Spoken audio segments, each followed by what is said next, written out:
Good morning and welcome to the Perspective Conversations, the Perspective Conference this morning. We are so thrilled to have you with us.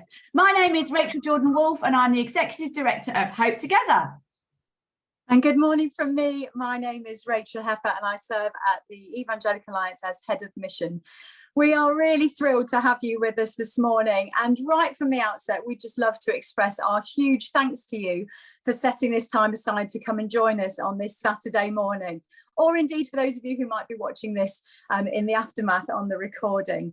Our real hope this morning is that you sit with us as we share together, as we join together, as we really seek God's heart together for this time and season, is that from wherever we're coming from, whether you're a church leader, whether you're a youth leader, a toddler group leader, somebody involved in leading a small group, somebody who's really passionate about mission evangelism, or somebody who feels like in this time and season, actually, we just all need so much more equipping and infusing, inspiring and encouraging. And my hope is, and on behalf of myself and Rachel and the wider team, we really hope that this will be a time that actually is just incredibly powerful and encouraging for you. So our many thanks to you for joining us this morning. We come to you both from the Evangelical Alliance and Hope Together. As I said, we've partnered on this new perspective conversation, but we have some great people here with us, and Rachel will introduce our speakers to you in just a moment, but also thrilled to have two of our wider Talking Jesus steering group team with us as well, who'll be coming to us later. So just a few of the kind of housekeeping bits so you know where we're going and what to do. As you might have seen as you came into our welcome space there, we are recording this, so if you'd rather not have your face on the recording, do feel free to blank your screen, but we'd love to know your names and where you're from. So this is our joined up space and we'd love it to be as interactive as possible, so please do right now as you're joining just put your name and where you're from in the chat. We'd love to know whereabouts across the UK or indeed further afield that you're coming to us from. And as it's Saturday morning, don't know about you, Rachel, but I'd love to know what people are having for breakfast or brunch, whether there's any delicacies, specialities. Bacon butties would make me very jealous, but there you go. Tell us what have you had for breakfast, Rachel? Oh, coffee all the way for me, I'm afraid. That's what I... Coffee, you're just a coffee, straight coffee. And yourself? I've had my all bran, very healthy, you know. Yeah, that's what I've had, my all bran and a cup of tea. So well, I'm the tea in the morning person. Most important meal of the day, as they say. I should take note. Brilliant. Well, I hope that in framing this conversation today, that actually we'll be able to journey through hearing from our speakers, but to be, as you said, resourced and equipped. We know that we live against a fragile backdrop at the moment, don't we? And yet in the midst of that, together, we really can make Jesus known in this season. So I've mentioned, please use the chat. There will be time for breakout rooms. The breakout rooms won't be recorded, but you'll be in small groups to be able to reflect and dissect and contextualize some of what you've heard, so that hopefully it'll be really of use to you in this over these next couple of hours together. So we've been on this journey for a little while. How do I get this chat? Hello. How do I get onto chat? You should be able to press a chat button on your screen that would bring up the chat function there. So do make use of that if you can find it. It's a little speech bubble at the bottom of your screen. And it's been great. We've got people from Northern Ireland and the Netherlands and right across the UK, Bristol, Rutland, all over the place. So we're thrilled to have you all with us this morning. Excellent. Rachel, why don't we, as we start, and I'll pray for us in just a moment, tell us a little bit about the heart and vision perspective and where this conversation.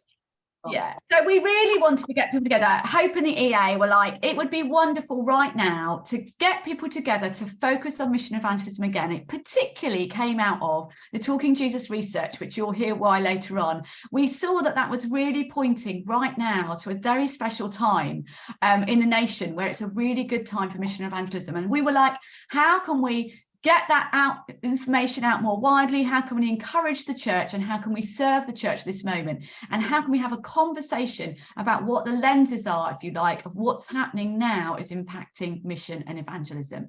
And so that's why we wanted to understand the times, and by understanding the times, be more equipped for mission and evangelism. And so we've got some great speakers to do that with today. We've got the wonderful Bishop Mike Royal and the wonderful Dr. Amy Orr-Ewing. So we are in for a cracking cracking time today with our amazing speakers. We'll introduce them more fully to you later, but yeah, hold on to your seats and your screens because it's going to be a fantastic morning. Rachel, let's pray. Absolutely. Against that backdrop of all that we've been through, COVID, threat of war, Queen dying, all those many things that we've journeyed through, let's just start today, shall we, by just lifting our time together to God, thanking him for his faithfulness, and commit this time together to the Lord. So let's pray. I turned this morning to a verse in Psalm 40, which quite simply in verse 4 says, "Oh, the joys of those who trust the Lord. Oh, the joys of those who trust the Lord." Lord, we just lift to you this day. Thank you, Lord, that you are with us in the everyday. Thank you for your faithfulness, that you are the rock of ages in whom we can put our trust.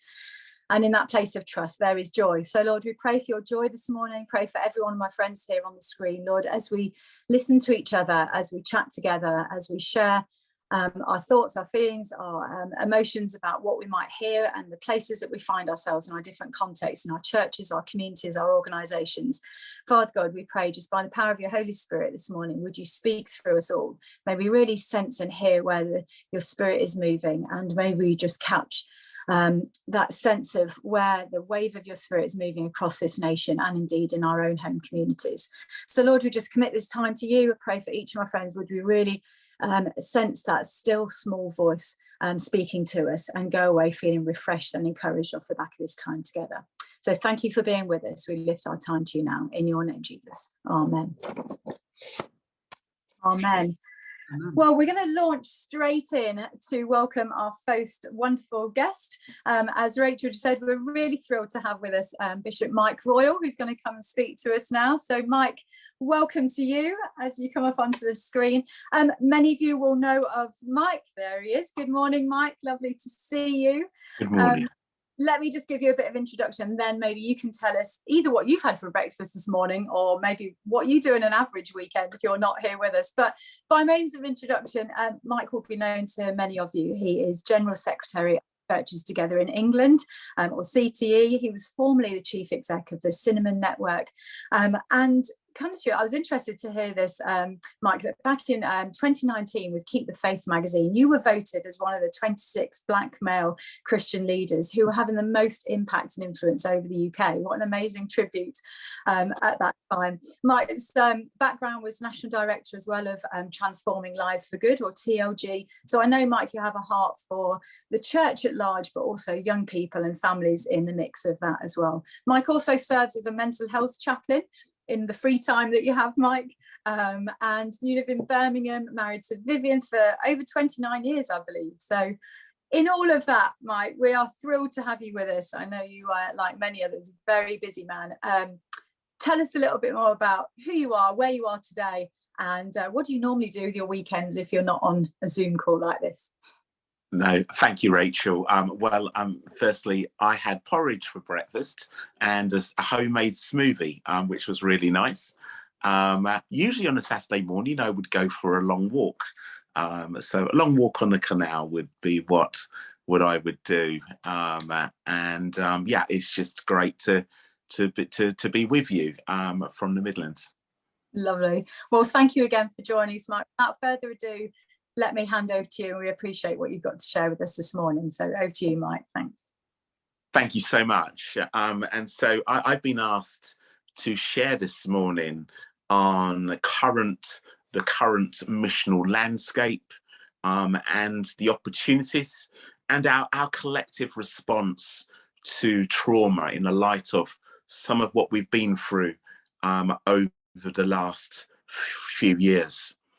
I'm reminded of the words in the Bible, in the Old Testament, that speak of the sons of Issachar who knew the time and the seasons and what Israel ought to do.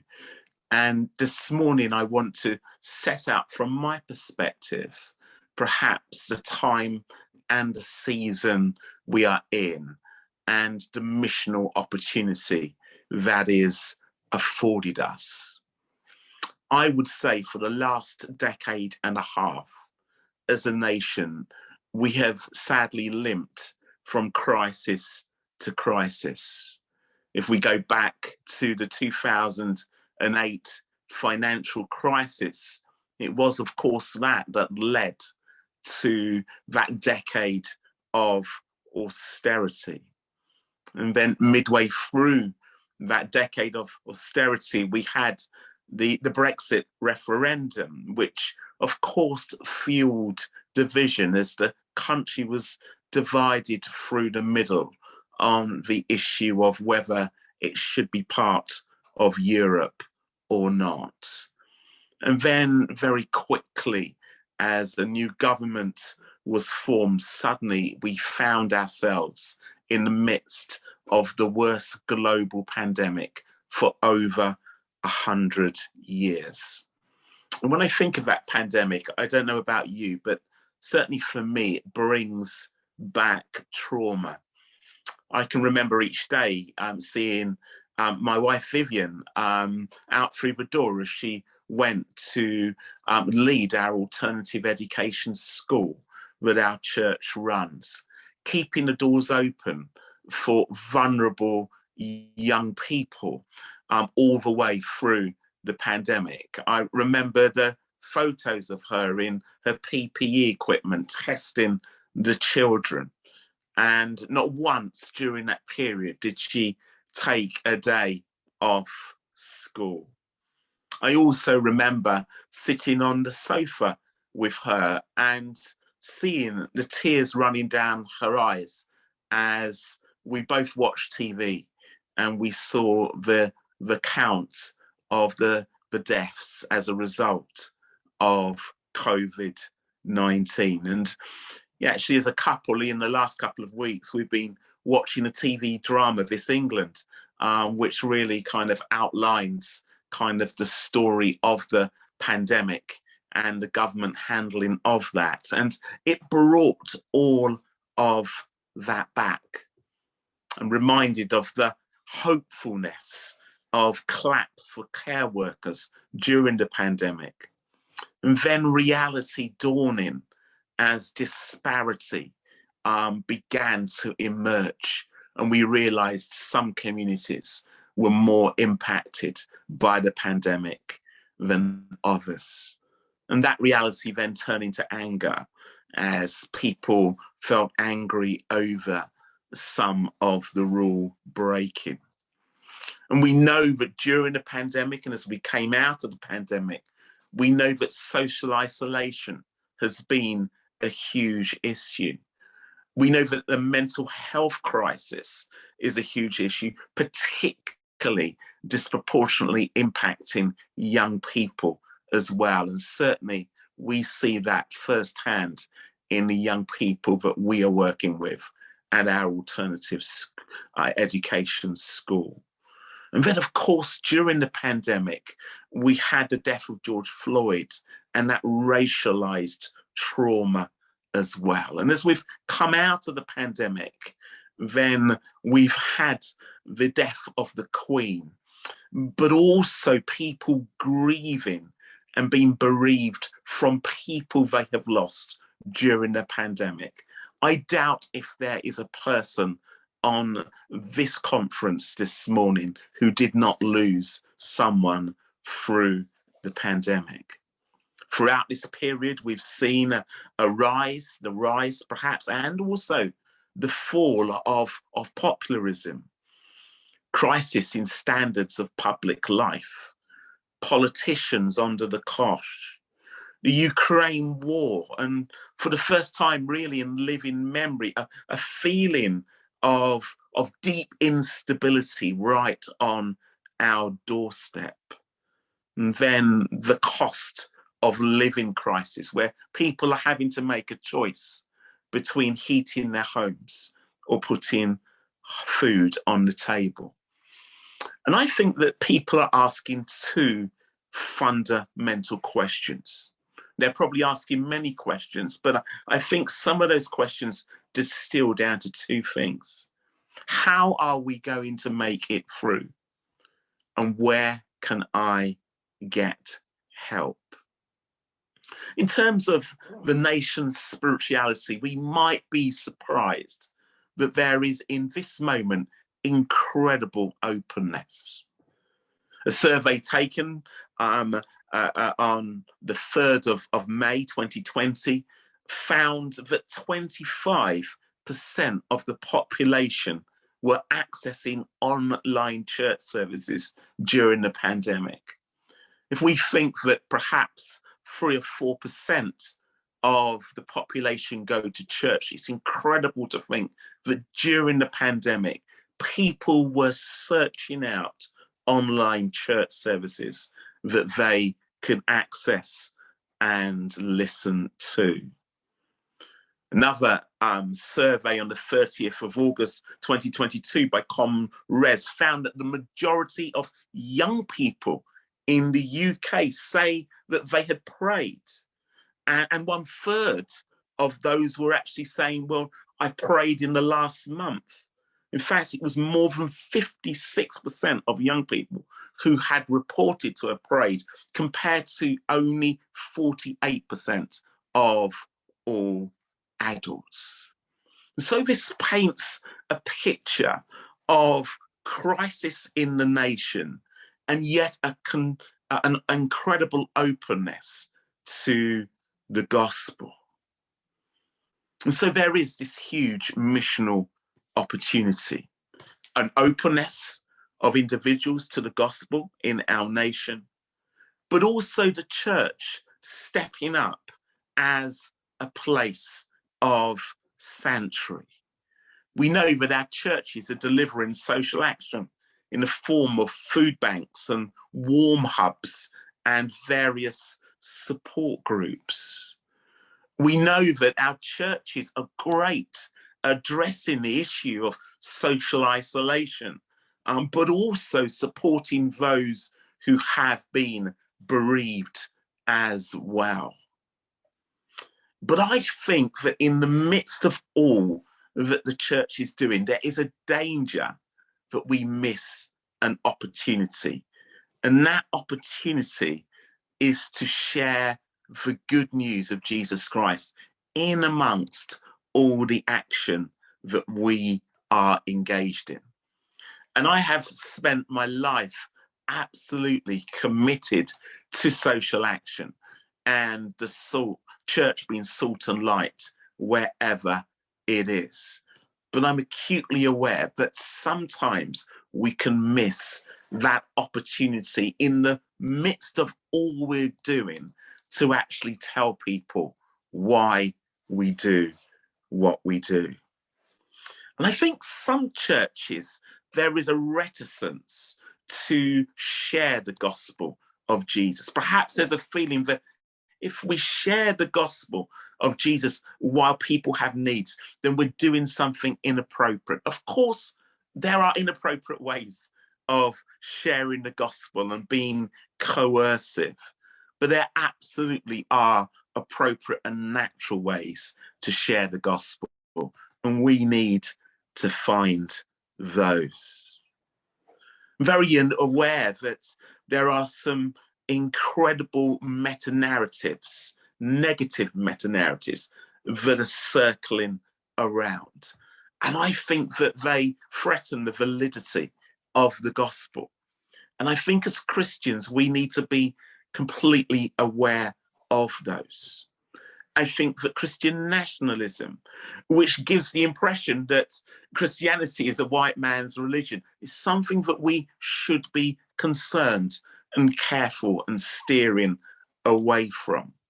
We have a gospel message, a first church that grew out of Jerusalem, that grew south into Africa, east into Asia, and west into Europe. And the development of the church is an incredible story that impacts 3 continents. I think it's important that we tell that message, that this message we have is a global message that can be genuinely owned by the whole world. Then we have this narrative of othering of other people. We have a tendency sometimes for politicians to create performative political moments where they're doing things that somehow throw red meat to a particular crowd, whether it's refugees, whether it's UK ethnic minorities of various kinds, or whether it's this narrative around the undeserving poor. As Christians, it's so important that we avoid these negative meta-narratives. The gospel is good news. Let's not allow it to be subverted by narratives that simply are bad news. And so what do we need to do?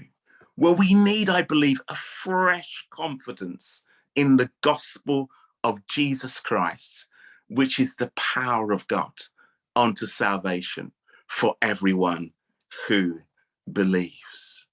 As General Secretary of Churches Together in England, I spend a fair amount of my time actually working and developing my relationship with the Orthodox churches, who are often in countries where the Christian message is under pressure and Christians are being persecuted. And we are just incredibly blessed as a nation to live in somewhere where we are free to believe and to practice our faith. And so for me, we've got to take that opportunity. I believe that God wants us to be Christians who are developing meaningful friendships around them so that we can befriend people who need our support. Only yesterday I was listening to my wife talking to one of her former work colleagues who was asking her for prayer, who said to her, and I overheard it on the phone, "Viv, pray for me, your prayers work." Vivian at that moment was a little bit embarrassed. But what I saw there was a relationship that was built with a friend. We're talking about prayer and talking about Jesus was part and parcel of that relationship in the most natural way. What we need are churches who are training people to share their faith in a really effective way. And finally, what we need are missional opportunities created for people both to hear and to respond to the good news of Jesus Christ. Returning to the two big questions that I mentioned earlier. Yes, I believe that Jesus can help us to make it through. But I also believe this, that we may be the help that people need. Christ's epistles, read and known by all people. Thank you for listening, and God bless you. Mike, that was amazing. Thank you so much. That was just fantastic. I loved those two questions. You took me right back to the pandemic and made me remember actually what we've truly been through, which was just so powerful. And then that wonderful, I think, answering the questions of people that wobble of, if I'm doing social action, can I share Jesus? So thank you so much. That was so powerful, and it's just made me spin and think, and I loved it. How are people going to make it through? And that's what they're asking, and where can they get help? And we want to be the people who signpost them to that help and are that help. And I think that was just so beautiful. Thank you so much, Mike. And holding a Zoom room is a real skill, so fantastic. Everybody in the Zoom, we are now going to get a chance to go away into breakout rooms so you can actually think and reflect together about what Mike has said and how it reflects for you in your context. We've got a couple of questions for you to ask. What surprises and challenges, or what most resonated with you with what Mike shared? There's going to be quite a lot, I think, of that. And what would be your one learning point or takeaway for you in your context? So when you get into your breakout room, remember to say hello to everybody, get to know where people are from, and then it's what resonated and what is going to be the one thing you're going to take away. And would you nominate one person in your breakout room so that when we come back in, you can type up your summary into the chat, which means that we get to keep a record of what resonated and what you're going to take away as well, so that we can all get to share it a bit. So you're going to go into breakout rooms. We've got 10 amazing minutes for you to digest that amazing talk. Mike, we're so grateful to you. Thank you so much. So everybody, breakout rooms are next. Really enjoy your time together as you reflect on what Mike has brought us. And the questions will also be there. They're in the chat now. What resonates, the thing that resonated, challenged or surprised you, and the one thing you're going to take away. And remember to nominate someone. Thank you. See you soon. You've got Rachel. It's been great to be in a breakout room. Rachel's coming back, the other Rachel. We're hilarious. Rachel and I do lots of work together, and people are always like, how do we have Rachel and Rachel? Rachel, over to you. Thank you. Well, welcome back. Hope you had a really enjoyable time in your breakout rooms, and hopefully some really fruitful discussion as we started to just unpick and contextualize and reflect on what Mike was sharing with us just then. The room that I was in, we had a fascinating conversation, 4 or so of us, looking at actually this need to be visibly transparent and really open, and to take on a greater boldness and braveness and intentionality around just sharing Jesus. We talked about those who, in different contexts, maybe you'll know maybe the 1 or 2 who seem to find faith sharing just much easier than others, and how there's a need for maybe mentoring and training, being alongside and equipping others to step out with that sort of confidence. We had an interesting question where one of the groups said, actually, it's really interesting and helpful to look back, but how much should we do that when we feel like we're living on the edge in this difficult current climate and crisis that maybe we're going through? How helpful is it to look back, but also obviously so important to look forward? So hopefully you too had some really interesting reflections that were shared, but also questions that were posed.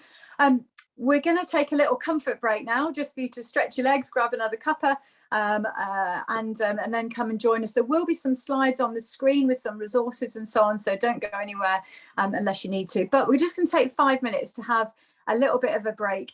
There's some of the notes in the chat. If you did take some notes or bullet pointers from your group, please continue to put them in the chat so that others can benefit from them. But we're going to come back together in just a few moments' time. And we're going to share some of the Talking Jesus research headlines that were launched earlier this year. And hopefully those will really encourage, surprise, challenge you, but be of great encouragement to you as well. So do feel free to put yourself on mute or turn your screens off. We will come back in 5 minutes' time. We look forward to rejoining you there as we press on together. See you in a mo.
The other Rachel. Okay, and welcome back. Hope that you had a few moments there to just stretch your legs and hopefully get another cup of tea or coffee. Off the back of the group, thank you so much for putting your feedback in the chat. Some really interesting reflections there. So much coming out about this need for hope. Yes, it's good to look back, but also the need to always look forwards, to stand on the hope that we have, but also so much from my group, and I know from seeing from what others have put in there, lots of challenge to us too, but also that need to just be alongside people, relating and sharing that hope of Jesus with boldness and courage, which isn't always easy, is it? But so important, where people are asking questions and still trying to fathom what's going on in this current landscape. I'm really thrilled now to take us into a few minutes together where we're going to look at the Talking Jesus research. Some of you will be familiar with the Talking Jesus research that was done back in 2015. And for many church leaders and organisationally, we were very aware that back in 2015, when it was originally commissioned, it actually really helped fuel leaders in terms of developing a culture of evangelism in their local church context. And also shaping some of their evangelism strategy, where it was sort of digested and brought into play in a local context too. So our hope is that we just take a few minutes for a whistle-stop tour through this year's 2022 Talking Jesus research. Hopefully that will help fuel and encourage you as well. Just to give you a little bit more of the background before Rachel comes and shares some of the headlines, and we whip through those together. As we mentioned, originally 2015 research was born out of a partnership between the Evangelical Alliance of Hope and the Church of England. And it came about because a group of leaders called the denominational leaders basically said and wanted to know, how well are we doing as the church? As we looked across the UK national landscape, how were we doing in terms of our evangelism and mission? And so a call came out to do a piece of research, and the results came back as so surprisingly positive that actually it wasn't believed at first. And so we went again to dig a little bit deeper. The plan always was, out the back of that research and the Talking Jesus course and so on being developed, was that we would go again to remap that landscape with Savanta Comres as a credible national institution to help with the research. The plan was to go again 5 years on to remap what the UK says and looks like in terms of evangelism. But of course, as you'll note, 5 years on from 2015 came 2020, and they're in a global pandemic. And so we paused at that point. What's been really exciting for us at the EA and Hope is that actually the conversation developed. And so now where we come to you today in talking to the new Talking Jesus research, which came out at the end of April this year, is now coming to you from a 6-way partnership. So it is ourselves at EA and Hope together, along with Alpha, the Louis Palau Association, CV Global, Christian Vision, and Kingsgate. And so we're thrilled to just hopefully today encourage you, inspire you, challenge you, where actually so much that comes out of this new research, which is all free to download at talkingjesus.org. Actually, so much of it is not rocket science, but actually a timely reminder, with some insights too, as to what the landscape of evangelism looks like across the UK at this time, but also where it could challenge and inspire us as to how best we can really share Jesus at this point in time. So that's a bit of the backdrop. If Rachel can come and join me. Rachel, why don't you start to share some of those key headlines that we've been speaking to, haven't we, with many different church leaders and organisations over recent months, and share some of the headlines which hopefully will be of interest to folks.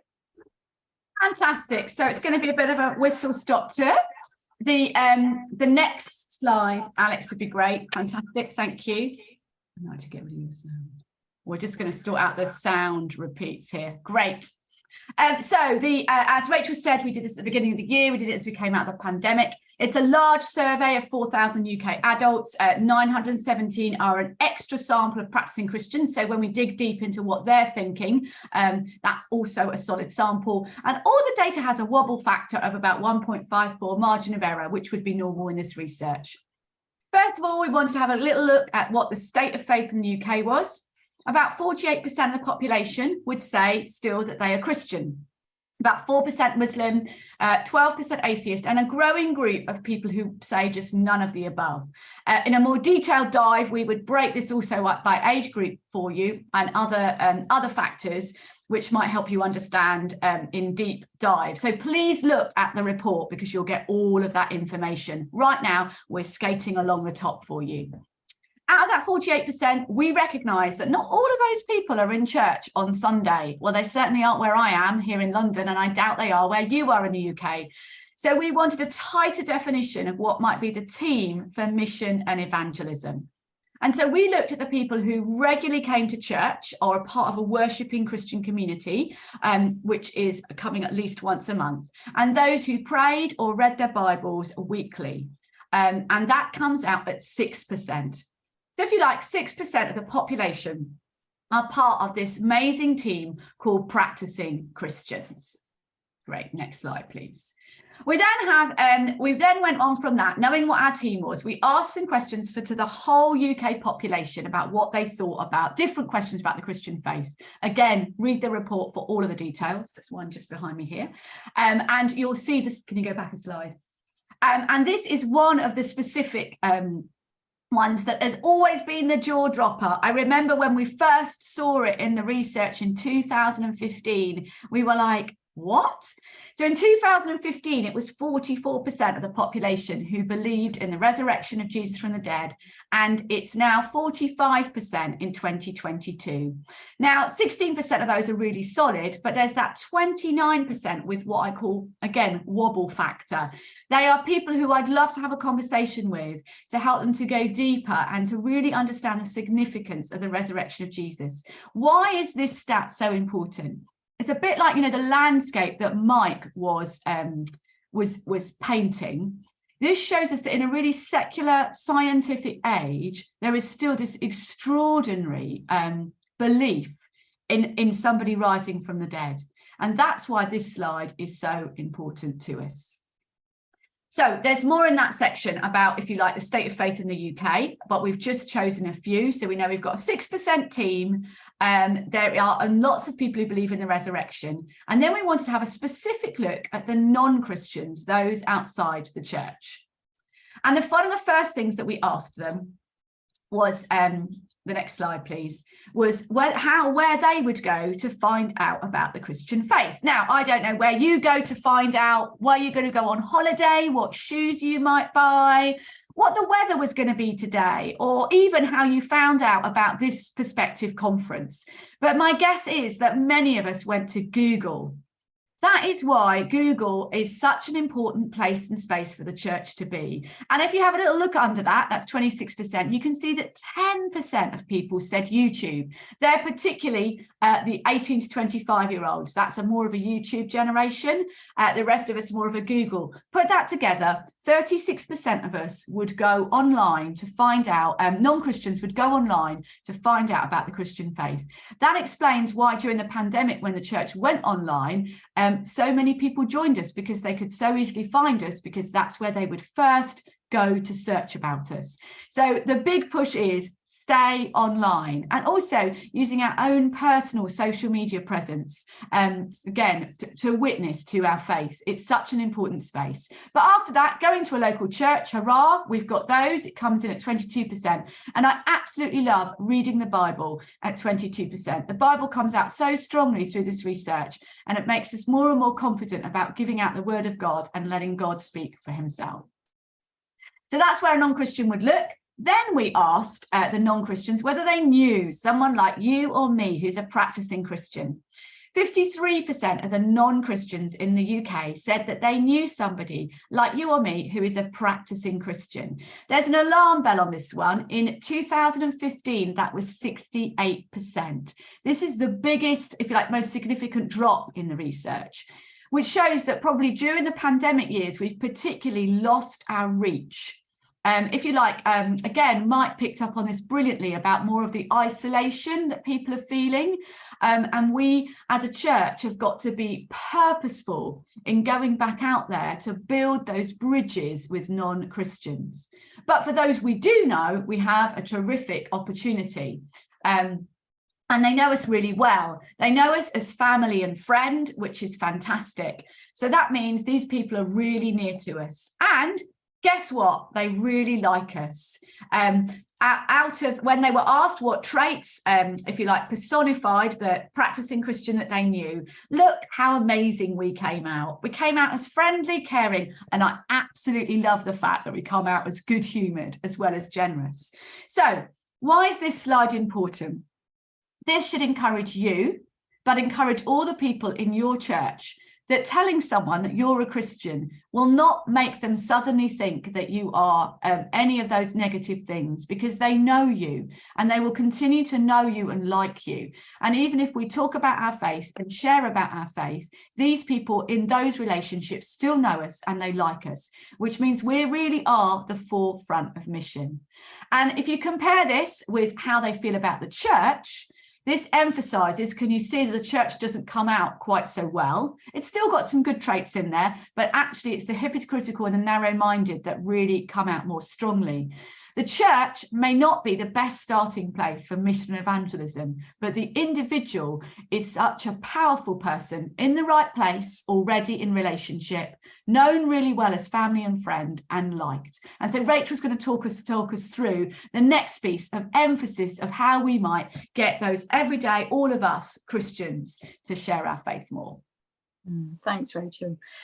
So off the back of that, we went a little bit deeper to say, so as Rachel said, the people around us, they know us really well. We're often a peer and we're in close proximity and they like us. But where there's been a conversation, we wanted to know, how did it go and would they want to go again to venture further? Well, therein lies some really good news here. You can see boldly on your screen there. We found that through the Talking Jesus survey, 1 in 3 people said that where they'd had a conversation with somebody that they knew was a practicing Christian, they would want to go again, to go deeper, to explore further and to learn more about Jesus. Isn't that good news? I'd love you to reflect on, if you're sitting around in a cafe or around your dinner table, if you're with friends, that actually if you imagine a few people around you, 1 in 3 of those at least said that if they've had a conversation with you at any point in the past, they would actually say they'd really love to explore more and go further to know about this person of Jesus or about your own faith journey. So that's really good news. Even better news, because as we look back again to the 2015 survey, that 1 in 3 was actually 1 in 5. So there's been great progress there, this sense of awakening and openness to faith. What we can see now here is, again, this is looking to the other side, to asking our Christians who were surveyed, how do you feel? How confident are you in terms of faith sharing? Well, this is what we found. As you can see there in this first circle, 75% of practicing Christians said that they did feel that it was our responsibility to share Jesus with people around us. So that's really good. We come with that starting point of, we know it's important. 77% on the next circle sorry, can you go back a slide there, Alex? Thank you. On that second circle there, 77% said that they did feel comfortable in talking about faith. I don't know about you, that surprised me as being much higher than I might have thought or see amongst my peers, but great that we do know it's our responsibility. And many of us do feel confident in that. However, this third circle there shows us that 40% understandably do often fear some of the big questions that might come up in those conversations. But for me, this last circle here, 42%, as you can see, is a big alert here. And this tells us that 42% of practicing Christians say that actually, whilst they might feel confident and know it's important, they don't actually know enough non-Christians well enough to be able to share Jesus with them. Within this report, for me, this is one of the glaring alerts and headlines that actually we need to be really intentional to be inhabiting spaces where we're going to come into contact with non-Christians. If we want people in our spheres of influence, in our circles, in our communities to actually hear the good news of the gospel, then we need to be intentional to be into those spaces as well. Let's go back to those conversations. When we ask people, if you've had a conversation, what do you remember about that conversation? Well, really encouragingly, what comes out as the top answer here at 33% is that the non-Christian said that what they remembered was that they too were asked what they believe. This encourages me. I don't know about you, but it actually shows us that there's a sense of dialogue here, two-way dialogue, not a monologue. That person does go on to say, however, the next top answer there, that 30% said that the person that they were speaking to, the Christian, also went then on to share a personal story about their faith. So again, there's this sense of dialogue between two people. What do they believe? How do they think and feel about things? But then, as you can see, what do other people say that they remember? They remembered, again, the power of invitation. They were invited to a church service or an event. It could be a nativity coming up to Christmas now as well, or an Easter service, or a toddler group or a youth group. Again, those hooks of invitation are really important for us. 13% of people said that they'd been offered to have prayer, to be prayed for, and 6% of people said that within that conversation, actually, they were aware that they were having a spiritual experience or an encounter of God. So that's encouraging, isn't it? That whether it's through us or despite of us, we know that the Holy Spirit is powerfully at work. Lastly, from me, before I hand back to Rachel, we're really interested to ask this question as well. What are some of the main questions that people in this current crisis, this current cultural moment, what questions are they asking? Well, here the top answer there at 19% was this, that people are overridingly asking, will everything be okay? Maybe not unsurprising. Again, the ground has been unleveled under us a number of times, and people are asking that sense of purpose, of what's going on, will everything be okay? And into that, of course, we know we're able to speak the truth of the good news of peace and hope of the gospel into that context. They're also asking at 17%, what will make me happy? Closely followed by, what should I do with my life? And the age-old question as well of what happens when you die. These big questions of life that, again, in 2022, Talking Jesus research shows us that there's this sense of openness, questioning, looking at what life is really all about. Rachel, back to you. Amazing. And whilst we had the opportunity, we thought we would ask particularly that oversample of practicing Christians how we came to faith, because that's just so important, because it will help us to help other people come to faith. And first of all, we discovered that the biggest factor in people coming to faith was Christian families, which I think is something that may not surprise you. It'd be amazing if we could all just stop and pause and go round and say how we came to faith.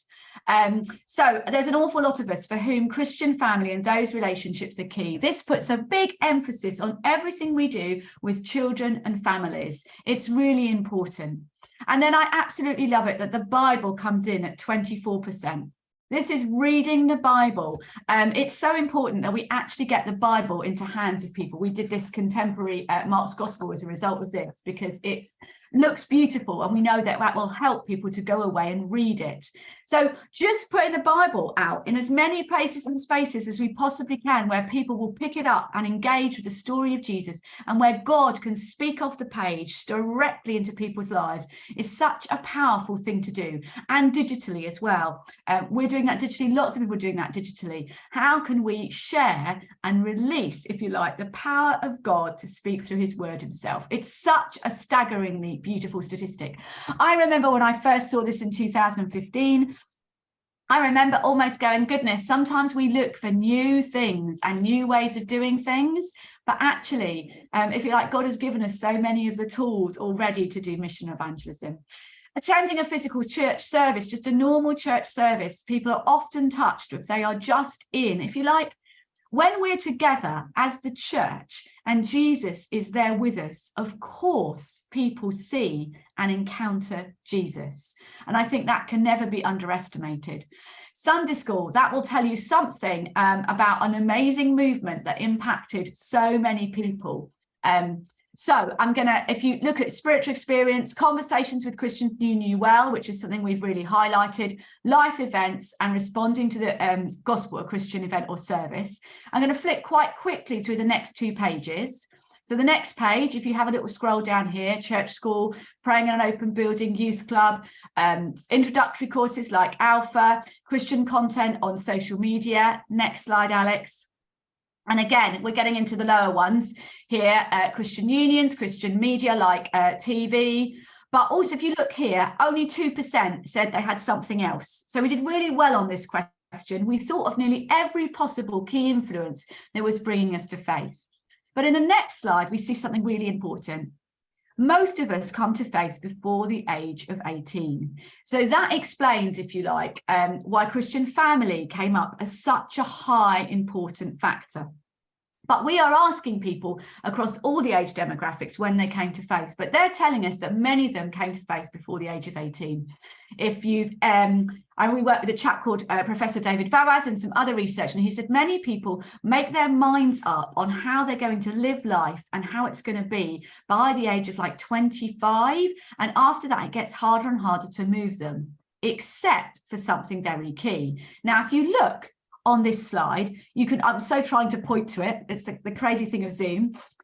You can see that in every single age bracket, people are coming to faith. And that is also really good news for the church. Yes, many come to faith before 18, but actually we could see that in recent years, people were coming to faith right across the age brackets. Now, I finished writing the report, I went to sleep, we printed the report, and you can get a copy. But then I woke up. Do you ever have those moments when you wake up in the middle of the night and you go, oh my word, I forgot something. This next slide is what I forgot and what I wish I'd done. I then broke that data by the number of people, by what people, how people, the key influences that brought people to faith, if they came to faith over the age of 18.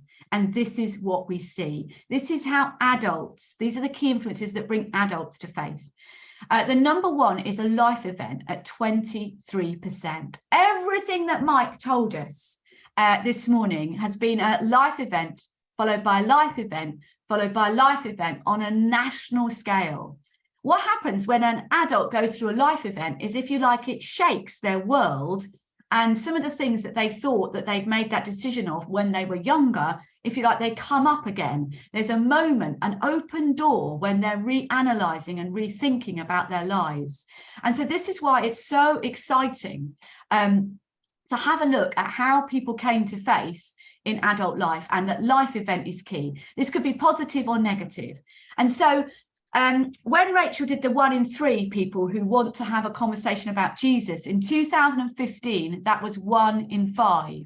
And so there were less people in 2015 wanting to find out more about Jesus than there are in 2022. More people in 2022 want to know about Jesus than they did in 2015. And I think that this statistic helps us to see why, because we have been through a series of life events. Still, family is really important. They're people that we know who are Christian. Still, church services, a spiritual experience is also really important, an encounter with God. And I still love it. The Bible comes in at 19%. And then conversations, which we're so key about, 18%, and responding to the gospel, a Christian event or service. We need to give people those opportunities. And 10% Christian media, what we can put into people's hands that might help them take a step further.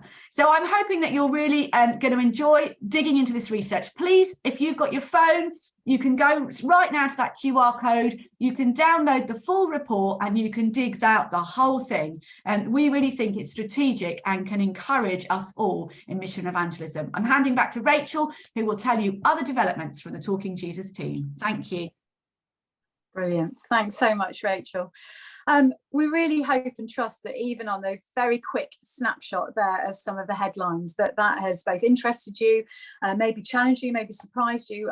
More than anything, we hope it's encouraged you. There's so much good news in this report. As Rachel said, it's free to download, free to share, use within your leadership teams or your boards or councils or with your church communities on talkingjesus.org. Or if you'd like a printed copy that have all of those charts and graphs and some case study stories as well, then a little A5 copy is available, cheap at the price, at £1 or 75p if you order a bundle from the Hope Together shop. That's online, and then you can distribute those for further use.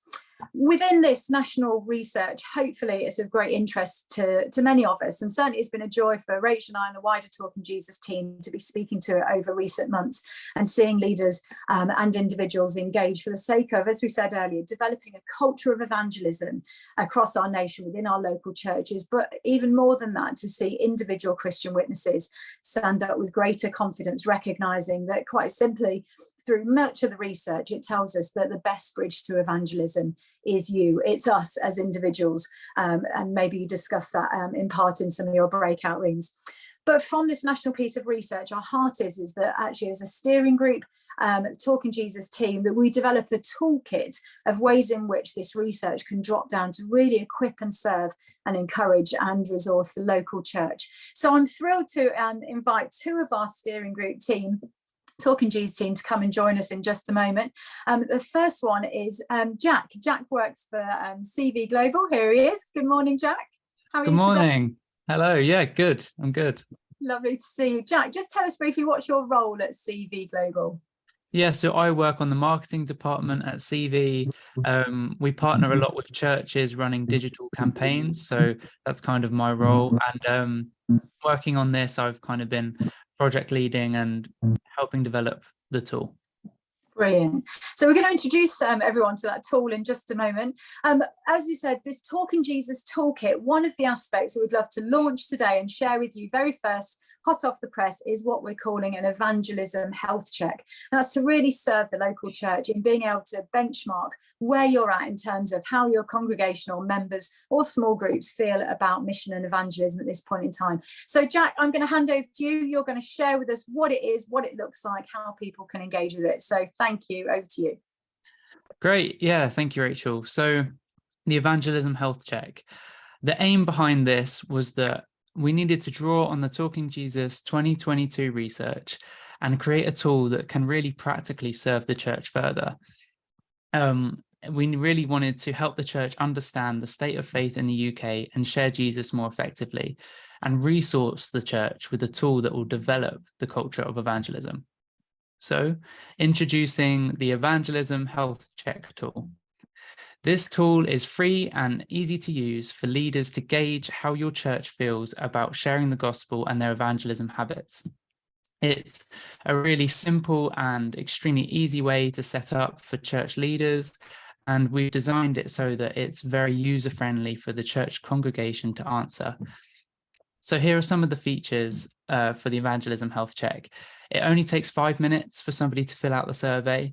This is really simple and really easy, but also doesn't compromise on effective questions that are really going to paint the picture of evangelism in the church.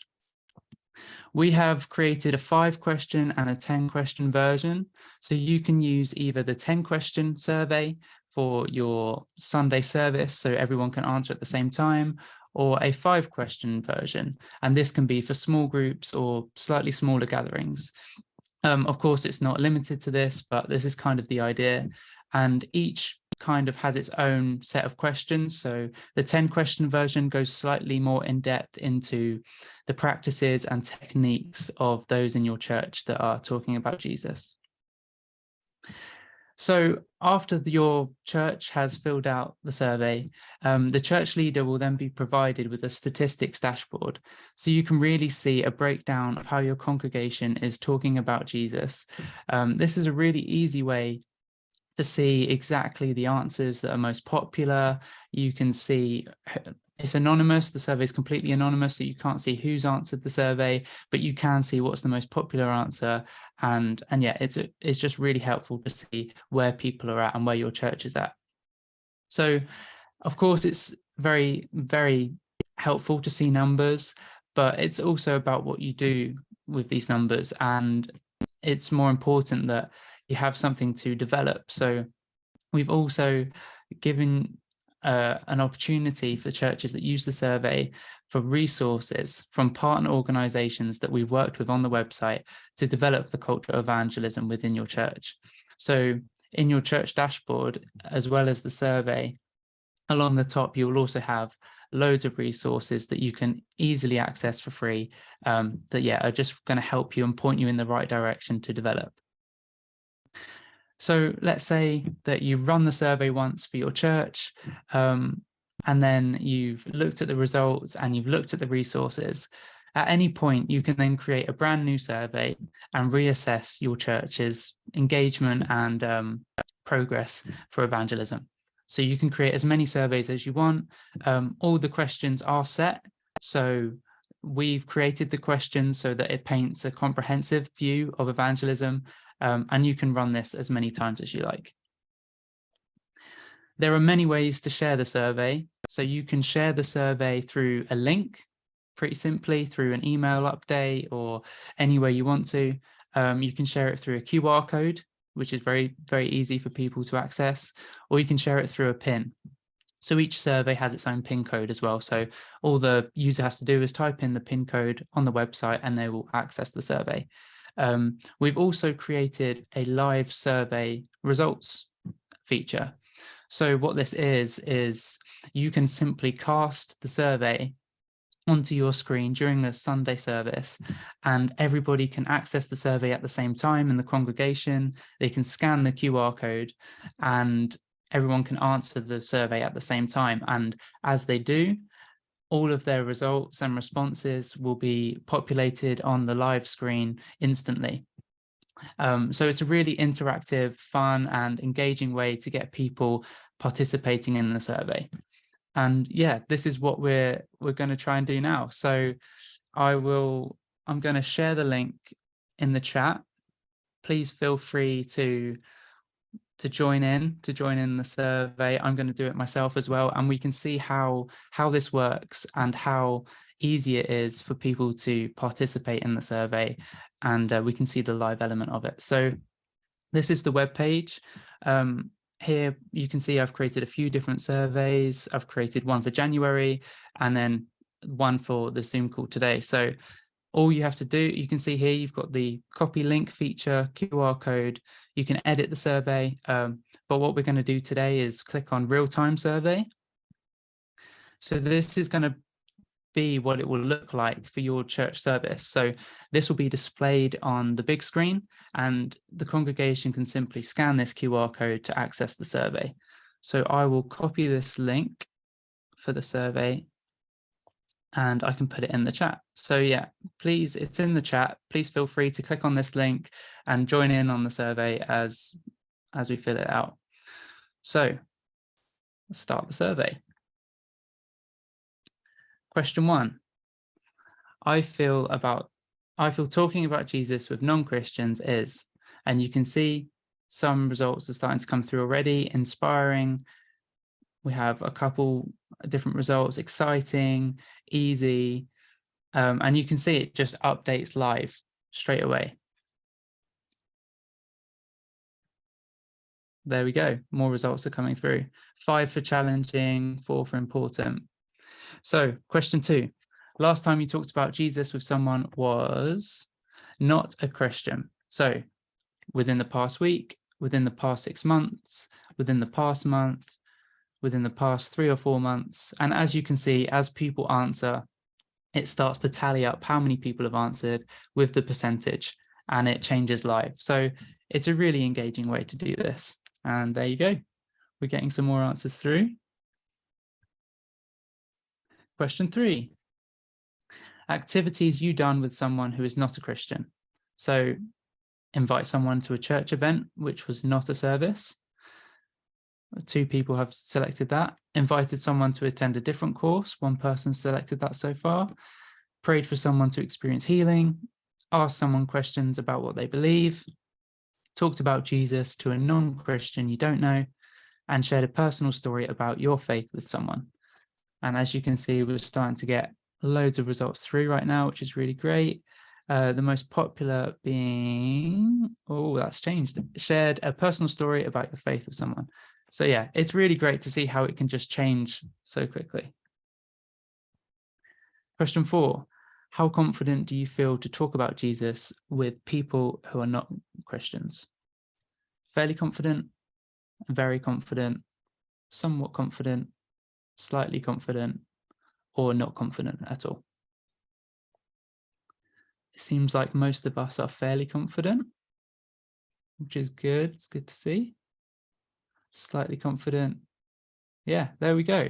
And the last question. I want to be more effective at talking about Jesus with non-Christians.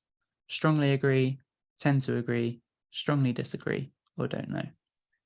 I'm probably going to assume all of us on this call strongly agree with this. So yeah, this is the aim of what we wanted to do. We really just wanted to capture and make it an easy way for church leaders to gauge how their congregation are doing in evangelism, and from there point them in a direction where they can develop and continue to grow, and continue to grow those conversations about Jesus. So yeah, visit healthcheck.talkingjesus.org to get started. I will put this link in the chat as well, so please feel free to visit this whenever you have time. And yeah, we're really excited to share this with you. So yeah, thank you, Rachel. Brilliant. Thank you so much, Jack. And thanks so much for not just showing us, but walking us through that. A couple of quick questions for you, if that's all right, before we introduce our next guest. And thank you to all of those who've commented in the chat. Jack, many people saying what a useful tool this could be, of great encouragement. 2 questions. One is, how would people access the QR code in that, like you said, either a small group or a church service? How does that best work? For sure. So with the big screen, you literally, the church service will have options for the QR code, the link at the top, and the pin. To access the QR code, all you have to do is go on your camera on your smartphone and point your camera at the QR code on the screen, and it will automatically pick up the link for the website. You click on that link and it will take you to the survey. Brilliant. Okay, so just as I did just now, I put my phone on the camera and it registered the QR code and it takes me straight into that link. Brilliant, thank you. Obviously, this is a digital resource. We've had a number of people in the chat say, great, but what about if the church community has got particularly maybe an aging population who don't do digital as much? I mean, we've seen during COVID of many older folks definitely be online still, but for those who aren't, what would your suggestion be as to how maybe a mixed age demographic church could actually really use this but engage with people who aren't as digitally minded? What would your suggestion be? Yeah, for sure. So we also have built in a feature where it can accept paper results too, manually. So for anyone that doesn't feel comfortable to go on the link or to go on their phone, that's totally fine. We can write down the answers and enter it in manually for the church leader. Amazing. Brilliant. That's great.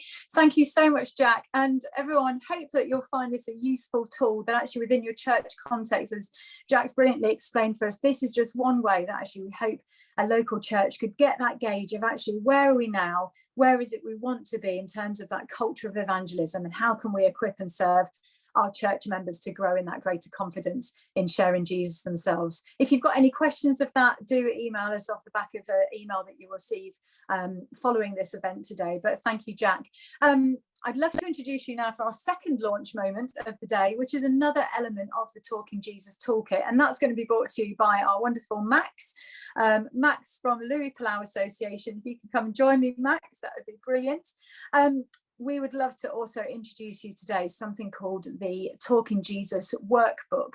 You've seen get hold of the report, but Max, let me hand over to you to maybe explain who you are, what your role is, and love you to present to us actually what we're launching today as another way again for particularly individuals to really engage with the findings of the research. So Max, over to you.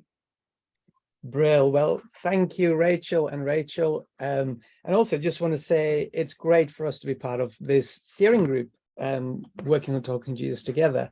My name is Max. For those of you, as you've heard already, I'm the Associate Director for the Louis Palau Association in the UK and Europe. which sounds grand. But yeah, it gives me the privilege of being part of Talking Jesus. Now, Mike started his talk earlier with 2 questions, and I want to do the same. The first is, and you've heard this over and over, but I want to reiterate it so that you don't miss this opportunity, is where do I get my hands on this information, everything that was shared? Now, I followed the first few slides, and then after a few slides, my brain turned into swimming amongst infographics. So if that's you, I want to encourage you, go to talkingjesus.org and download the report or order a physical copy so that you can really take the time to digest all the statistics and all the information. And secondly, the next question I want to ask is like, why or how is this relevant to me? So we see all the statistics, it's very insightful. I can see a handful of people discussing it on the chat, asking some intricate questions about the intricacies of some of the findings or how that applies to different scenarios. But me, as an average practicing Christian, how is this relevant to me? And how do I discover that process, or to see some of the findings? Why does that change anything for me? And that's why we created this personal workbook. You can download it. I'll give you the link at the end, or you can order it as well. And this workbook is a really simple tool to help you just take the time as an individual or a small group to reflect upon the findings of the research. The research was divided into 4 different parts, and the workbook works through each one of the 4 major parts with some of the key findings of each section. But then it gives you the opportunity as an individual to reflect on the findings, think through what it means in a bigger context, but also for me as a person, you can think through the questions and try and apply it to yourself. There's some space in the workbook, if you go to the next slide, please, where you can see, I'll hold it up as well, where you can actually fill in sections, answer some questions, and really start thinking practically through, what does this mean to me as an individual or our small group? And then each one of the 4 parts ends with a page that looks like this, that is there to set some spiritual goals for you as an individual or your small group to think through. This is what we learned through the research. These are our reflections. This is how it applies to us. And then we can set some goals to really think through, what do we have to change to respond to what the research is showing? And we recognize that it's all interesting and it's all helpful in some respects to have a lot of research. But unless we as individuals take that research and grapple with it, think through it, reflect on it, apply it to ourselves, and also think through, what is God challenging us to do in response to the research? In 5 years' time, the stats won't look much any different. But actually, if we take the time and apply what we've learned and actually do what we're talking about today, which is evangelism, how different could all the research look in about 5 years' time again? So if you're interested in getting your hands on a personal workbook, it's a little A5 copy. Just go to hopetogether.org.uk/shop, and you'll be able to order the workbook along with the actual physical copy of the report, so you can keep the 2 together and reflect on the 2 in comparison with each other. Fantastic. Thank you so much, Max. That is wonderful. So, and watch out, we are on it as a team. The Talking Jesus course has been re-filmed with the new statistics, so that's coming out soon, so you can run that in your church and in your small groups. We're planning an animation podcast, breaking out the regional data. We're loving doing it together, and so please keep an eye on the talkingjesus.org website, because you will find out more and more. And as you say, buy your copy of the report and your copy of the workbook to dig away. But now, I want everyone to wiggle a bit and stretch a bit, because what we're going to do now is we are going to stop. We've seen data and resources and all of these things, and we're going to take a breath, and we're going to turn our focus and our attention to what the Bible has to say at this time for us if you like, to hear again the call of God on our lives for mission. We have the amazing Dr. Amy Orr-Ewing with us. She's an author, she's a theologian, she's a speaker. She's an honorary lecturer at the Divinity Department at the University of Aberdeen, and she has spoken in, oh my word, it says 35 countries over the last 25 years. That in itself is a feat, Amy. She's, you know, when you go, who can help us to, if you like, keep that light shining and that passion sharp and that call of God in and on our lives for mission and evangelism. And we knew it would be Amy. So thank you, Amy, for being with us. I'm going to hand over to you.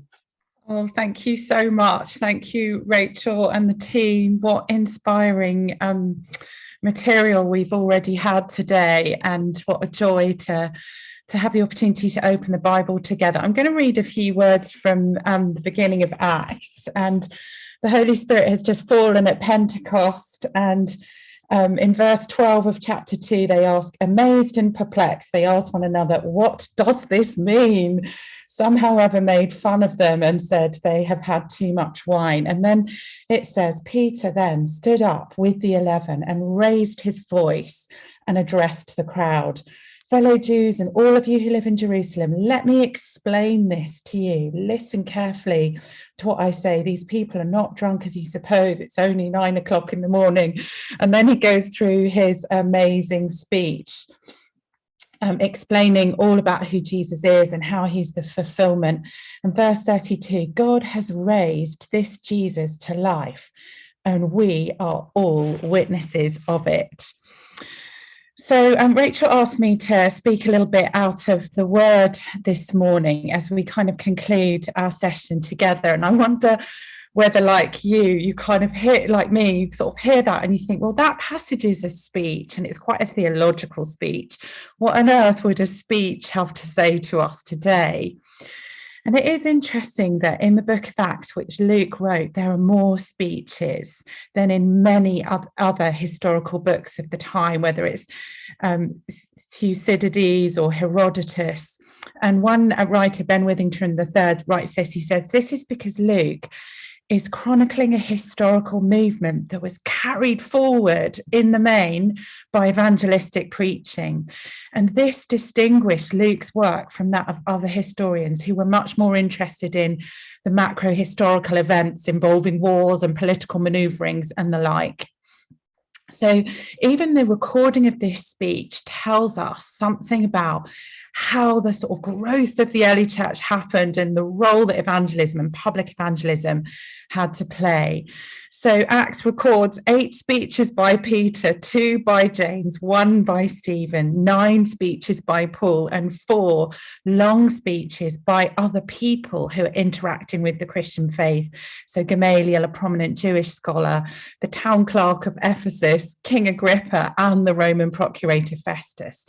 So the Acts of the Apostles records the process by which the message of Jesus and the gospel advances throughout the whole world and the growth of the church. And it happens as the gospel is proclaimed and as the gospel proclamation is then accompanied by miraculous signs. And so we see this amazing, massive numerical growth and the narrative moving from 12 people in the upper room to the 120 believers mentioned in Acts 1 to the 3,120 after Peter's speech and beyond.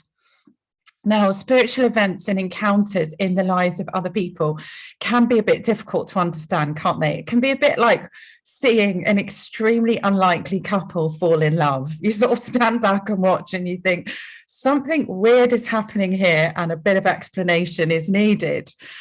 And the spiritual event of Pentecost didn't make total sense to the outside observers. Some people were amazed. You know, people began to speak in foreign languages that they'd never learned and started praising God. I had an experience of that as a teenager on a mission trip in the Czech Republic just after the Berlin Wall had fallen, and we were doing kind of performing arts and proclamation evangelism, and then we were sort of sent out into the crowd, and we're in Wenceslas Square, and people are just drawn. They're drawn to Christ. They're drawn to what they're hearing. And out of the group of young people, different ones of us experienced being given the ability to speak a language we couldn't speak and lead people to Jesus. You know, it's an astonishing thing when it happens. So people were speaking foreign languages they'd never learned and praising God.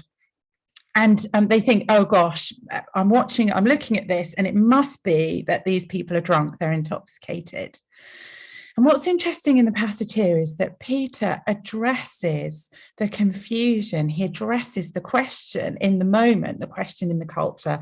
He says, they're not drunk, as some of you suppose, it's only 9 o'clock in the morning. So Peter starts his explanation not with something super spiritual. He was a manual worker, he was an experienced fisherman, and in his perhaps experience, all-night parties, even when you go on through the night, are usually done by 3 a.m. So the idea of 120 people blind drunk at 9 o'clock in the morning was highly implausible and unlikely. So Peter cares about the disconnect people feel.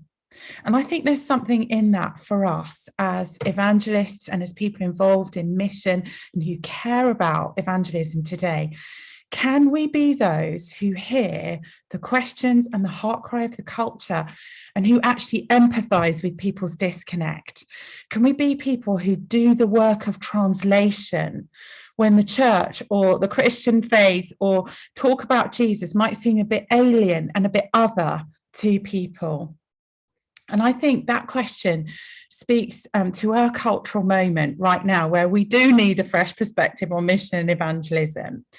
And we need a clarity about the cultural setting we find ourselves in. And I think there's an interesting moment that we find ourselves in. There's a bit of what you might call a juxtaposition in play. On the one hand, something, on the other hand, something else. So in the cultural moment we find ourselves in at the moment, there is on the one hand a desire for certainty, robustness, challenge, truth, cause, if you like. And that's especially true amongst young men.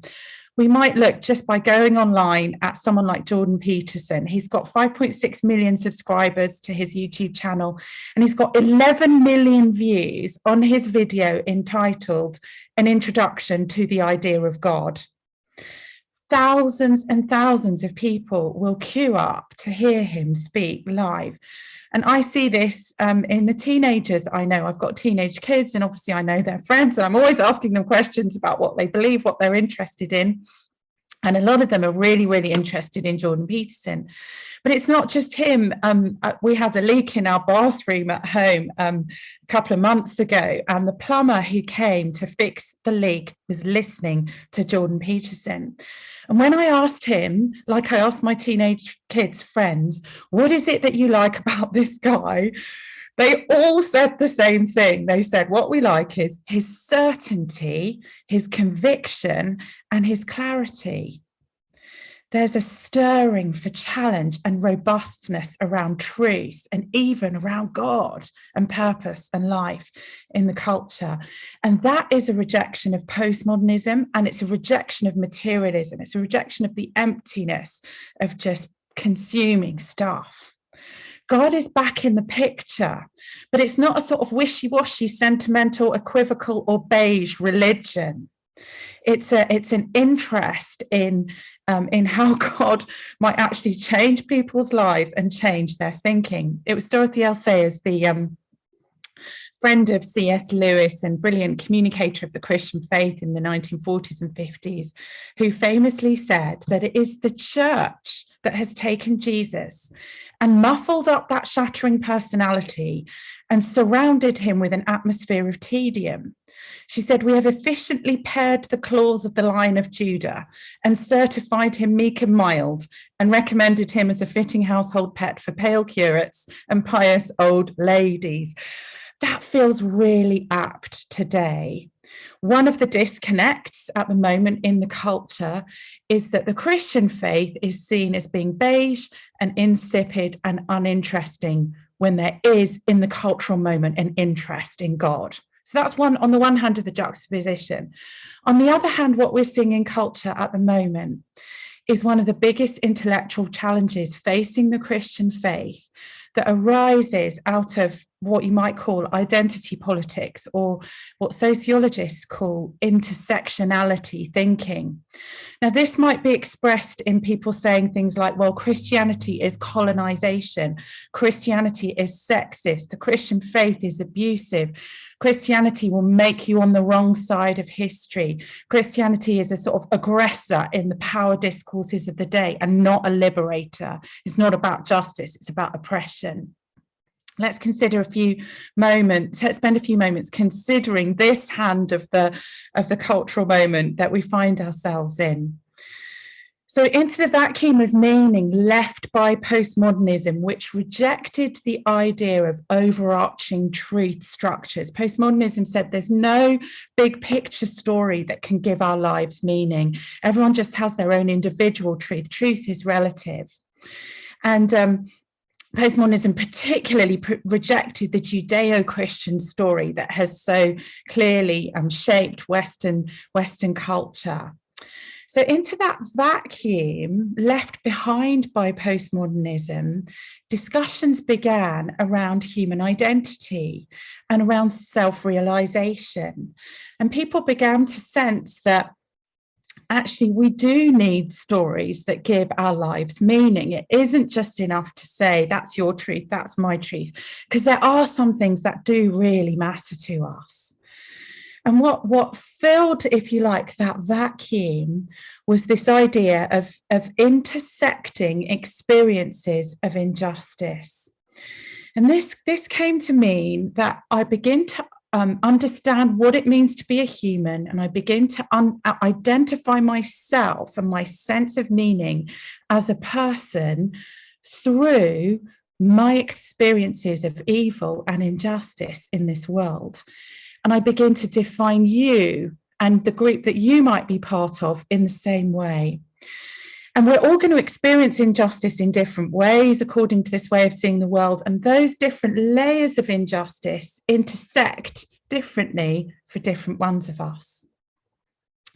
But ultimately, I'm going to see the world and I'm going to say that what it means to be human is the way that injustice intersects differently. So for me, if you were to look at my life, Amy's life, through this way of seeing the world, intersectionality thinking, you'd say, well, Amy's white, so she's privileged, but she's female, so she's had some experience of intersectional social injustice. She's the daughter of a refugee, and her family experienced racism in Britain, so she's experienced another layer of intersecting social injustice. Now, if she were disabled or queer or a person of colour, she would experience further layers of intersectional injustice. Now, crucially, it is those markers of injustice that become the foundation of personal identity and the identity of any group that you're a part of. Now, why is this way of seeing the world powerful? It's powerful because it hits on a truth, doesn't it? Disadvantage, racism, classism, sexism have all harmed people made in the image of God. And those experiences of injustice are visceral and they are real and they matter. But where it becomes significant today is that those things become the foundation of identity. And so they begin to determine our right to speak and our right to interpret the world.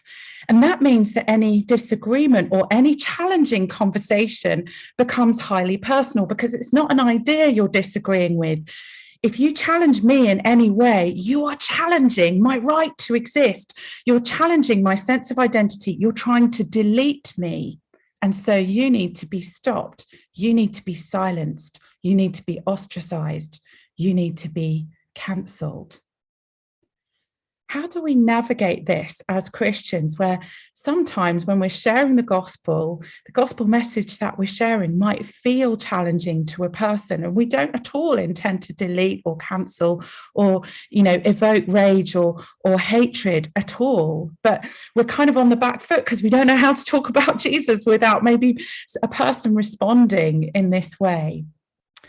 Well, the instinct that people are precious and deserving of dignity, and that therefore injustice is wrong, those instincts are right instincts. And in fact, they are strongly supported by the Bible.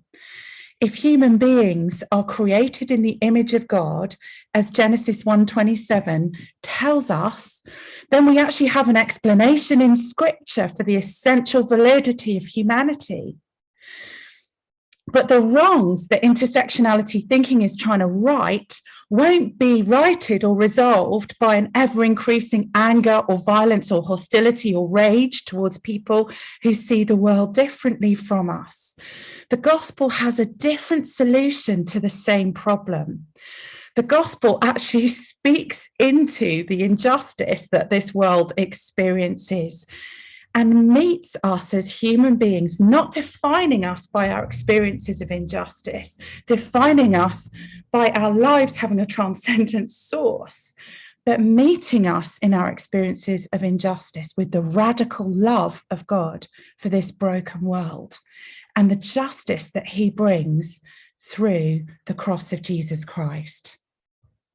At both ends of the cultural moment, the juxtaposition we find ourselves in, whether it's the desire for certainty or whether it's identity politics, actually the gospel of Jesus Christ meets people in our cultural moment in a wonderful and beautiful and powerful way. And what Peter did in his evangelistic message in Acts chapter 2 was to begin by connecting with their question and to begin by crossing over their sense of disconnect. So he preaches the gospel in a moment of boldness and in a moment of clarity, not denying their feeling of disconnect, but actually meeting them in it. And he unfolds to them, doesn't he, the story of Jesus, a man born in Nazareth, a man accredited, verse 22, by God to you by miracles and wonders and signs which God did among you through him, as you yourselves know. And then he says he was put to death on a cross, but God raised him from the dead, freeing him from the agony of death, because it was impossible for death to keep its hold on him. So here we see Peter's conviction about the resurrection of Jesus and his anointing in the Spirit's power. We see him arguing for the truth of Jesus in the public square, and we see him speaking of and referring to the Spirit's power being demonstrated. He holds those two things together really beautifully, and I think we can be encouraged by that in our evangelism. It mattered to Peter that Jesus actually died and was truly raised, and that still matters in evangelism today.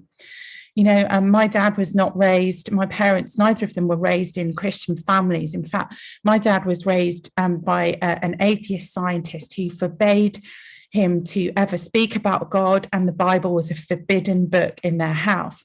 My dad went on to become a professional academic himself. He was teaching at a university when a Christian colleague began to share something of the Christian gospel with him and invited him to come and hear somebody speaking on campus. My dad went along at lunchtime to hear this message, and he heard a message about the resurrection of Christ in history, and he thought it was absolutely bizarre. He thought this guy who's speaking is making a category mistake. He's putting evidence and truth in the same sentence as religion. And religion's not about evidence or truth. Religion's about superstition. It's about preference. It's about culture. It's about your family. And it just sort of hit him between the eyes to hear something of the resurrection of Jesus. And then a few weeks later, he actually had a vision of Jesus. And Jesus broke into his life in the most amazing way. It matters that Jesus is real. It matters that he rose from the dead, and it matters that he's transforming lives still again today. And this is the crux of Peter's message. God has come into this world, the world that he made, and he's come into it in the person of Jesus. And Jesus suffered death by crucifixion, but death could not hold him. Now, today, we might meet people who think, oh, well, you know, the resurrection of Jesus, that's a bit outdated, and we could never conclude a miracle from a set of historical facts. That would be a very, very weird thing to do. And of course, if we have an in advance commitment to the impossibility of the supernatural, people are going to say, no, you can't say Jesus rose from the dead. But as Christians, we're not saying that as Christians, we're challenging, if you like, that idea that it would be unreasonable to believe in the resurrection. With regard to miracles, it was C.S. Lewis who pointed out, if on each of 2 nights I put £10 into my bedside drawer, the laws of arithmetic tell me I now have a total of £20. If, however, on waking up I find only £5 in the drawer, I don't conclude that the laws of arithmetic have been broken, but possibly the laws of England.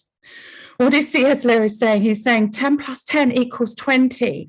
If I find only £5 in my drawer, that tells me that an intervention from outside of my bedroom has happened, that there's been a theft.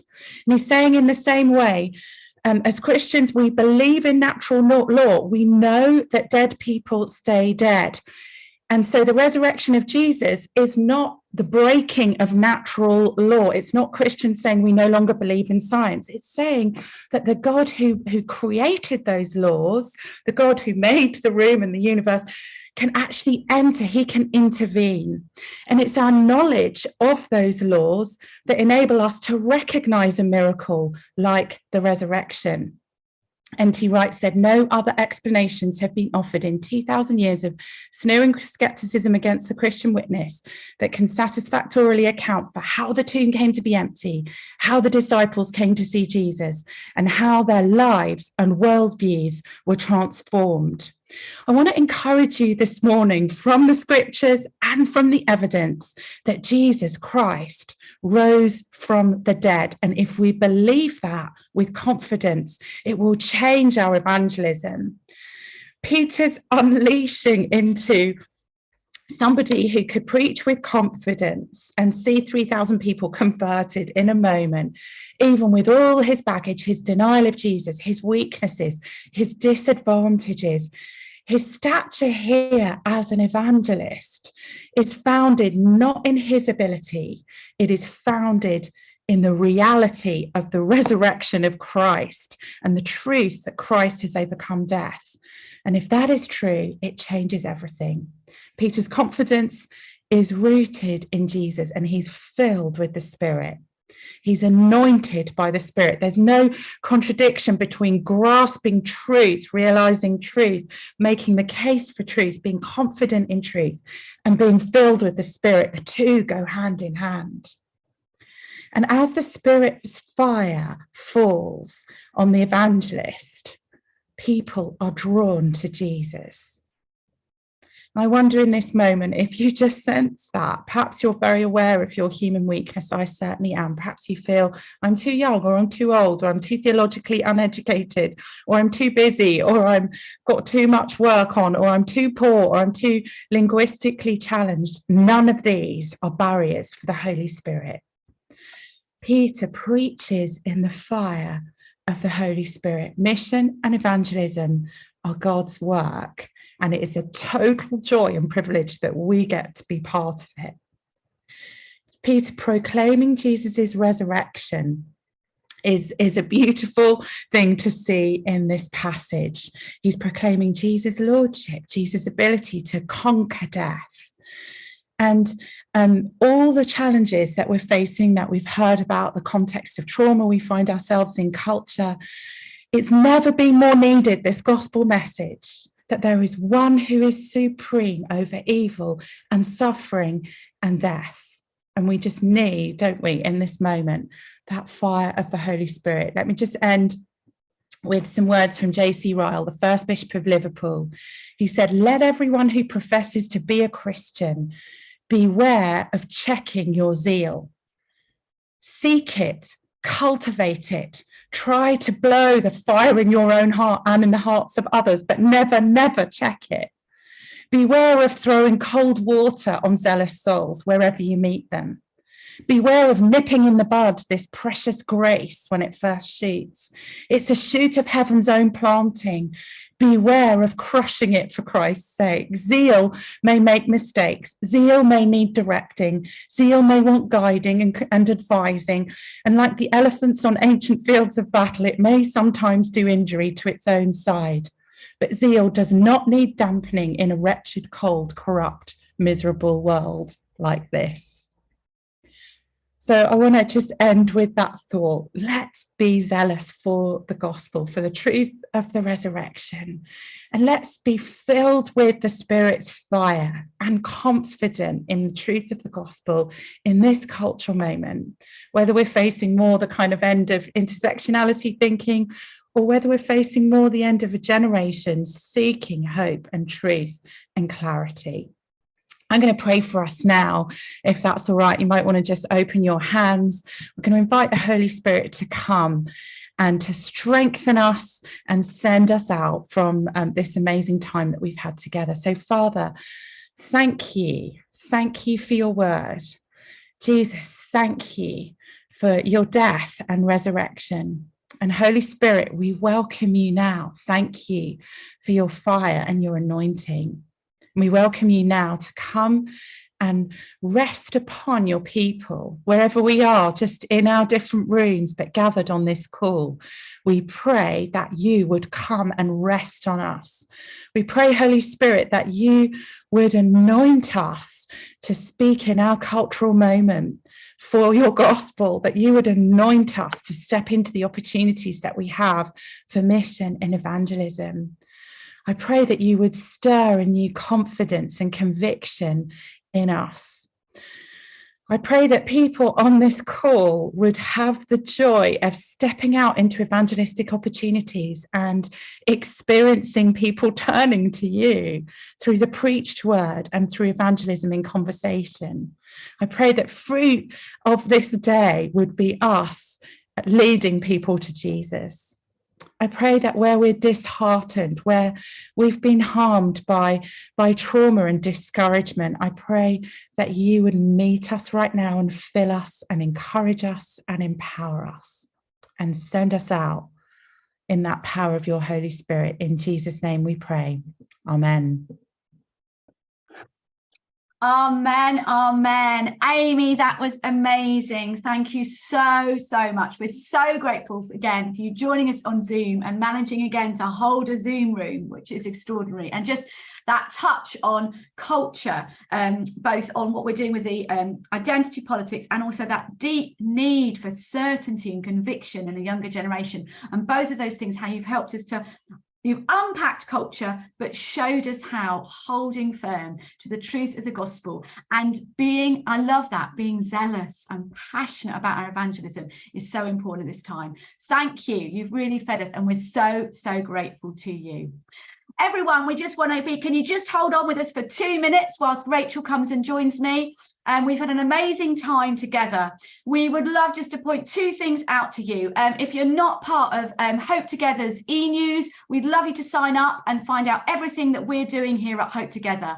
And if you're not part of the EA's e-news, we'd love you to sign up and be part of the EA's e-news as well, because we just want to be able to stay in contact with you. So please, would you do that? We've had an amazing time this morning, haven't we, Rachel? We have, and we just want to extend a massive thank you to you, for all of you at home or wherever you're joining us from. Thank you so much for your time this morning in joining us. We'd also love to thank, of course, our wonderful Mike Royal and Amy Orr-Ewing and Max and Jack as they shared with us this morning. Just to say on a practical note, we will be in touch with you off the back of this morning with an email that sends you a link to the recording if you found this morning helpful and useful from some of the practical stuff around the Talking Jesus research, or indeed what Mike and Amy, Max or Jack shared. And do feel free to either watch it again, pass it on. We'll be in touch with you. We'd also love you to tell us any feedback This for us is, we hope, is going to be a developing and ongoing conversation. This is your perspective network around mission and evangelism, and we'd love to look to the new year to see whether we can come together again and explore other aspects of mission and evangelism in this current cultural moment that would really resource and equip and encourage you. So thank you so much for joining us. Rachel, do you want to wrap up, pray for us as we go? And we really hope and trust this has been of use and encouragement to you all. Thank you so much, everyone. As we go back out into our Saturdays, I'm just going to pray that the Lord blesses us and goes with us. Lord, thank you. Thank you for what Mike brought us. Thank you for what Amy brought us. Thank you for how research can stir and move our hearts. Thank you for the toolkit. Thank you for everyone who's on this call. Lord, would you go with us? Would you bless us? Would you equip us? May we know your power as we move forward in evangelism. In Jesus' mighty name, amen.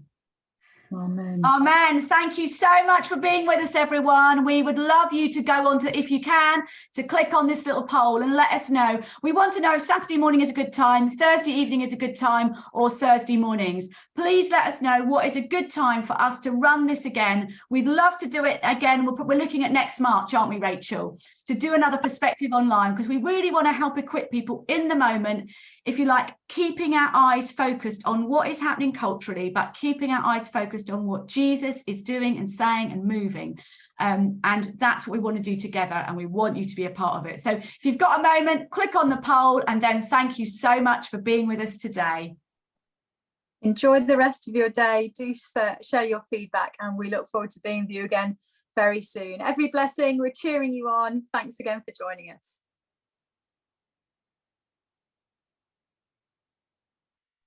Thank you. Yeah, thank you very much.